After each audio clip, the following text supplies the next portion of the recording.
की बीमारी ज्यादातर देखने को मिल रही है। तो उस स्टेज वाले 2.2 लाख मरीज भारतवर्ष में हर साल आ रहे हैं। कई ऐसे इसके लक्षण हैं जिन्हें हम शुरुआत में जिससे हम इसको पकड़ सकते हैं। अनकंट्रोल्ड ब्लड प्रेशर और अनकंट्रोल्ड डायबिटीज, ये दो मेजर कारण हैं। सिर्फ आपने अपने डॉक्टर की सलाह से दर्द के निवारण की दवाइयां खानी है तो आप उसमें बच सकते हैं। नमस्कार, D5 चैनल हिंदी देख रहे दर्शकों का मैं वंदना स्वागत करती हूं। आज एक बार फिर हम जुड़े हुए हैं homeopathy expert doctor H.K. Kharbanda ji से। डॉक्टर खरबंदा, आपका बहुत बहुत स्वागत है हमारे इस प्रोग्राम में। धन्यवाद वंदना जी, नमस्कार सभी को।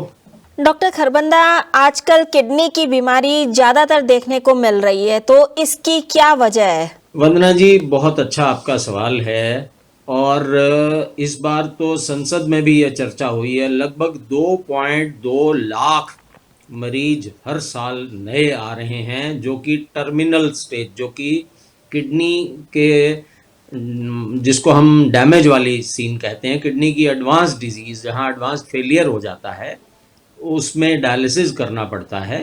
तो उस स्टेज वाले 2.2 लाख मरीज भारतवर्ष में हर साल आ रहे हैं। क्या ऐसा हो सकता है कि किडनी खराब होने से पहले ही पता चल जाए? उसके सिम्टम्स क्या हैं कि पता चल जाए कि किडनी खराब होने लग रही है? वंदना जी, हम में से 60% लोग तब तक जानकारी उनको होती ही नहीं है कि किडनी खराब हो रही है जब उनकी किडनी काफ़ी डैमेज, 60% जब किडनी डैमेज हो जाए तभी लोगों को सिम्टम आते हैं।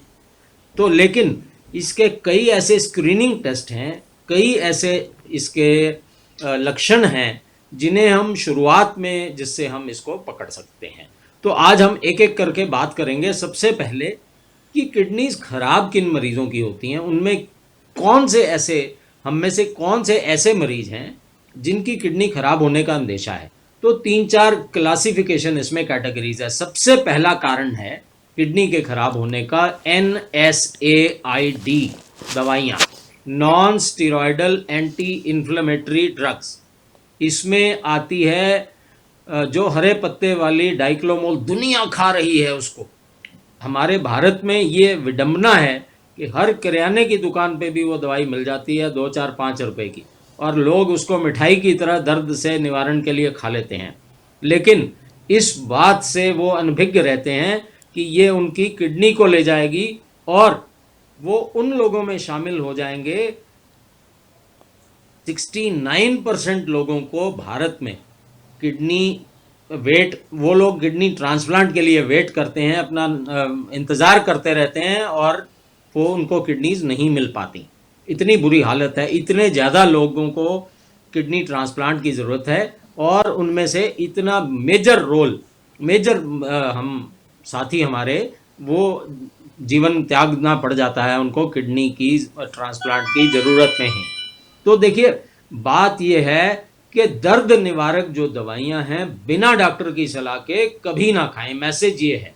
देखिए, अभी भी भारत में सेरिडॉन जैसी दवाइयां जो पूरे विश्व में बैन हैं, और कई ऐसी दवाइयां जो पूरे विश्व में बैन है। नीमोस्लाइड काफ़ी वर्ल्ड में कई हिस्सों में बैन है, भारत में अभी भी मिलती है। और प्रिस्क्रिप्शन ड्रग होने के बावजूद हमारा ढांचा ही ऐसा है कि बिना प्रिस्क्रिप्शन के वो धड़ल्ले से बिकती हैं। तो ढांचा तो हम नहीं ठीक कर सकते, हम आप और खुद को विजिलेंट कर सकते हैं। हम आपको आगाह कर सकते हैं कि पेन किलर दवाइयां दर्द को सहने की क्षमता बढ़ाइए, दर्द का कारण ठीक करने की कोशिश कीजिए, ना कि दर्द के निवारण की दवाइयां खाइए और काम पे चलिए। ये बिल्कुल गलत स्ट्रैटेजी है हमारी। तो सबसे पहली बात, दर्द निवारक दवाएं नहीं खानी है जब तक बहुत ज़्यादा ज़रूरत न हो, और अगर खानी है तो किडनी वाले या कुछ ऐसी दवाइयां हैं, कुछ ऐसे सॉल्ट्स हैं जो हमारी किडनीज को नुकसान नहीं करते और दर्द का भी निवारण करते हैं। तो उस कैटेगरी की मैं पब्लिक प्लेटफॉर्म पर नाम नहीं लेना चाहूँगा, लेकिन अगर आप अपने फिजिशियन से, अगर आप अपने फैमिली फिजिशियन से या अपने फिजिशियन से बात करेंगे तो आपको ऐसी दवाई सजेस्ट की जाएगी जो हमारी किडनी को खराब नहीं करती। तो इतना आसान एक स्टेप है, सिर्फ आपने अपने डॉक्टर की सलाह से दर्द के निवारण की दवाइयां खानी है तो आप उसमें बच सकते हैं। दूसरा, अनकंट्रोल्ड ब्लड प्रेशर और अनकंट्रोल्ड डायबिटीज, ये दो मेजर कारण हैं। अनकंट्रोल्ड मधुमेह या शुगर या डायबिटीज के मरीज भारत में देखिए लगभग लाखों करोड़ों मरीज ऐसे हैं जिन्हें यही नहीं पता कि उनको शुगर है। अगर टोटल 5 डायबिटीज के मरीज हैं तो उनमें से 2 को तो ये पता ही नहीं होता कि उनको डायबिटीज है। तो HbA1c एक टेस्ट है जो पिछले 3 महीने का शुगर का कंट्रोल बताता है शरीर में। ये टेस्ट अगर हम करवा लें तो हमें पूरी जानकारी मिल जाती है कि हम डायबिटीज से मरीज हैं या नहीं हैं। तो ये बिल्कुल क्लैरिटी हमें आ जाती है कि हमें डायबिटीज है या नहीं है। तो एक या देखिए, अब स्क्रीनिंग का भारत में रिवाज नहीं है। कई लोग गरीब लोग हैं, रिवाज हम स्क्रीनिंग ही नहीं कराते। तो अगर हम अपना ब्लड प्रेशर और डायबिटीज रेगुलरली नपवा लें, मेजर करवा लें, शुगर का टेस्ट 50 रुपए में हो जाता है और अमूमन फ्री कैंप्स लगते रहते हैं और चैरिटेबल लैब्स भी भारत में इतनी अवेलेबल है जहां 10 रुपए में शुगर चेक हो जाती है। तो 35 साल से ऊपर के हर इंसान को साल में एक बार अपना ब्लड प्रेशर और एक बार अपनी शुगर की जांच करा लेनी चाहिए। और जहां फैमिली हिस्ट्री है इन दोनों की, वहां 30 से ऊपर ही इसकी जांच साल में 2 बार करवानी चाहिए। तो अगर हम इन तरीकों से अपनी ब्लड प्रेशर, शुगर लेवल और पेन किलर से बच जाएंगे तो सिर्फ इतना करने से मेरे ख्याल से लगभग 80% मरीज जिनको डायलिसिस की जरूरत पड़ती है, और भारतवर्ष में 5000 सिर्फ डायलिसिस के सेंटर हैं इतने बड़े देश में, और डायलिसिस की मरीज को हर महीने, देखिए अगर हर तीसरे दिन डायलिसिस कराना है तो 10 बार महीने में डायलिसिस कराना है, जिसकी एवरेज कॉस्ट 1500 रुपए से 2000 रुपए है। तो 15-20 हजार रुपए हर महीने डायलिसिस के लिए खर्च करने पड़ते हैं। और अगर ट्रांसप्लांट कराना है तो 3-4 लाख रुपए लगते हैं और फिर उसकी इम्यूनिटी की दवाइयाँ खानी पड़ती हैं हर महीने, फिर 5-10 हजार की लाइफ टाइम। तो ये महंगा इलाज है। तो हमारी ये गुजारिश है कि हम इससे बच पाएँ, तभी साधन है हमारे पास। बिल्कुल कोशिश ये करनी चाहिए कि हम अपनी किडनीज को बचा के रखें। तो ये हमारा मकसद है आज आपसे बात करने का कि एक और टेस्ट होता है हमारा, urine for microalbuminuria. ये एक एडवांस टेस्ट है जिसमें हमें ये पता लग जाता है कि किडनी से प्रोटीन निकल रहे हैं कि नहीं निकल रहे, और यूरिन का टेस्ट है। इसमें 300-400 रुपए का जरूर है, लेकिन जितने की फैमिली हिस्ट्री है उनको 35 साल के बाद साल में एक बार urine for microalbuminuria, ये टेस्ट अगर आप करवा लेते हैं तो आपको जानकारी हो जाती है कि आपकी किडनीज आने वाले समय में खराब होने का अंदेशा है या नहीं है। तो जैसे हमें पता लग जाए फिर हम वहीं पे इसको रोक सकते हैं। 60% लोगों को तो पता ही नहीं चलता है कि उनकी किडनी कब खराब हो गई है। ऐसे में उन्हें आप क्या सलाह देंगे? वंदना जी, देखिए बिल्कुल आपकी बात सही है। जब हमारे किडनी डैमेज होनी शुरू होती है तो वो फिर भी अपना काम करती रहती है। जब हमारे किडनीज का लगभग 60% हिस्सा काम करना बंद कर देता है तब सिम्टम्स आने शुरू होते हैं। तब सिम्टम्स ये आते हैं कि इंसान के पैर या मुंह पे स्वेलिंग आने लग जाती है और थकावट रहने लग जाती है।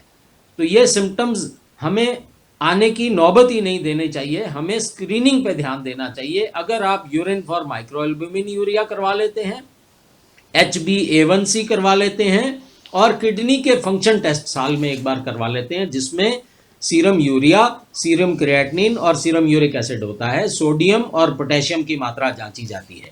अगर आप ये टेस्ट साल में एक बार अगर आप स्क्रीनिंग करवा लें, जो रिस्क वाले पेशेंट्स हैं, रिस्क वाले पेशेंट्स मैंने आपको बता दिए, जहां अनकंट्रोल्ड डायबिटीज है, जहां अनकंट्रोल्ड ब्लड प्रेशर है, तो ये नौबत ही नहीं आएगी, हम इससे 100% बच पाएंगे। भारत में लगभग 5000 किडनी के डायलिसिस सेंटर हैं, तो इतने सेंटर होने के बावजूद इतने लोग डायलिसिस करवाते हैं, तो ऐसी नौबत क्यों आती है? बस बिल्कुल आपने बिल्कुल सही नब्ज पकड़ी है कि कहाँ बीमारी है। हमें प्रिवेंशन पे ध्यान देना चाहिए। हम लोग क्या करते हैं, किडनी खराब होने के बाद उस पर ध्यान देते हैं। हमें उस नौबत पे नहीं आना चाहिए। हमें किडनी खराब होने से पहले इसको रोक लेना चाहिए। उसके 3 ही साधन हैं। पेन किलर्स न खाएं, अगर खानी पड़ती हैं तो बिना डॉक्टरी सलाह के बिल्कुल नहीं खानी। और हमें पंचायत पे, एनजीओ लेवल पे लोगों को जागरूक इस बात के लिए करना पड़ेगा कि दर्द निवारक दवाएं नहीं खानी है किसी भी हालत में। अगर आपको कहीं दर्द है, आप उसको बर्फ लगाएं, हॉट एंड कोल्ड ट्रीटमेंट करें, लोकल एप्लीकेशन से उसका इलाज करें, या ऑल्टरनेट सिस्टम ऑफ मेडिसिन में जाएं।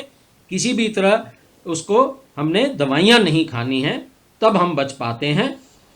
तो किडनी हम कोशिश ये करें 60 से 65% डैमेज से पहले, और urine for micro albumin urea अगर हम ये टेस्ट करा लेते हैं तो हम इसको पहले पकड़ लेंगे। इसके साथ साथ देखिए, किडनीज के लिए डिटॉक्सिफिकेशन, नॉर्मल इंसान को भी किडनी डिटॉक्सिफाइंग पे ध्यान देना चाहिए। किडनीज देखिए, हमारे घर में भी गंद निकालने के लिए नालियाँ होती हैं, बाथरूम में से नालियों में जाली लगी होती है। इसी तरह हमारा किडनी काम करती है। जितना हमारा शरीर का लिक्विड वेस्ट है वो हमारी किडनी निकालती है, तो उस जाली को हमें बार बार धोते रहना पड़ता है। तो हमें नॉर्मल अवस्था में खूब सारा पानी पीना चाहिए। हमारे शरीर का 70% हिस्सा पानी है, तो अगर हम रोजाना कम से कम 2 लीटर पानी पिए तभी हमारा गुजारा चल सकता है। तो हमें जब भी प्यास लगे उसको अवॉइड नहीं करना चाहिए, और लगभग 2 लीटर का मतलब है लगभग 7 से 8 गिलास पानी रोजाना कम से कम पी लेना चाहिए। इसके साथ साथ अदरक का इस्तेमाल, अदरक क्योंकि देखिए कारगर माना जाता है कई बीमारियों के इलाज के लिए। इसमें एंटीबैक्टीरियल और एंटी इन्फ्लेमेटरी तत्व मौजूद होते हैं जो किडनी की परेशानी को दूर करने में मददगार हैं। इसमें जिंजरेल नामक एक एंटीबैक्टीरियल एजेंट होता है, और ये किडनी के संक्रमण से बचाव में मदद करता है, साथ ही सूजन को कम करने में मदद करता है। तो अदरक का इस्तेमाल हम सब्जी में, अदरक का इस्तेमाल काढ़े में, अदरक का इस्तेमाल चाय में, हर जगह हम अदरक का इस्तेमाल कर सकते हैं। एक डिटॉक्स ड्रिंक हम बना सकते हैं जो हमें किडनी की परेशानी से बचने के लिए फायदा देगा। तो दिन में नियमित रूप से कम 7-8 गिलास पानी, जो मैंने आपको बताया, साथ ही में जो डिटॉक्स ड्रिंक है, डिटॉक्स ड्रिंक में आप अजवाइन और अदरक का इस्तेमाल खूब सारा करेंगे तो आपके किडनी को सुचारू रूप से काम करने में मदद देगा। ये वंदना जी बिल्कुल जानकारी हम देना चाह रहे थे आज। डिटॉक्स ड्रिंक बनाया कैसे जाता है? 1 इंच का अदरक का टुकड़ा और 1 चम्मच अजवाइन, इन दोनों को आप उबालें, और जब आधा पानी रह जाए ये आपने पीना है। ये डिटॉक्स ड्रिंक है आपका। और इसके साथ साथ रोजाना कम से कम 7 से 8 गिलास पानी, और urine for micro albumin urea साल में 1 बार। अगर ये 3 चीजें अगर आप करते रहें नॉर्मल स्वस्थ अवस्था में, तो आप किडनी को बचा सकते हैं। डिटॉक्स ड्रिंक दिन में कितनी बार पिया जा सकता है? दिन में 2 बार इसकी हम एडवाइस देते हैं, उससे ज़्यादा नहीं देते। लेकिन ये डिटॉक्स ड्रिंक किडनी की बीमारी को वापस नहीं ला पाएगा। ये डिटॉक्स ड्रिंक तभी फायदेमंद है जब आपकी किडनी पूर्ण रूप से स्वस्थ है। अगर आपकी किडनी ऑलरेडी डैमेज हो चुकी है तो डिटॉक्स ड्रिंक का फायदा नहीं होगा। क्या होम्योपैथिक में इसकी कोई दवाई है? बिल्कुल वंदना जी, होम्योपैथी में मैंने आपको यही बताया कि हमें किडनी जितने भी मरीज हैं इसमें कारण ढूंढ के उसका इलाज करना चाहिए। तो कारण का निवारण बिल्कुल प्रॉपर हिस्ट्री टेकिंग के बाद, यहाँ भी यही सलाह है, अपनी मर्जी से दवाइयाँ नहीं लेनी। होम्योपैथी में Apis mellifica mother tincture use होती है, एपोसाइनम यूज़ होती है, क्यूप्रम आर्स यूज़ होती है, टेरीबेंथिना यूज़ होती है, कैंथरिस यूज़ होती है, बहुत सारी दवाइयाँ हैं। लेकिन बिल्कुल सलाह के बिना बिल्कुल नहीं हमने दवाई लेनी। डॉक्टर खरबंदा, आप हमारे साथ जुड़े, आपका बहुत बहुत धन्यवाद। अगले एपिसोड में आपसे फिर मुलाकात होगी, तब तक के लिए नमस्कार।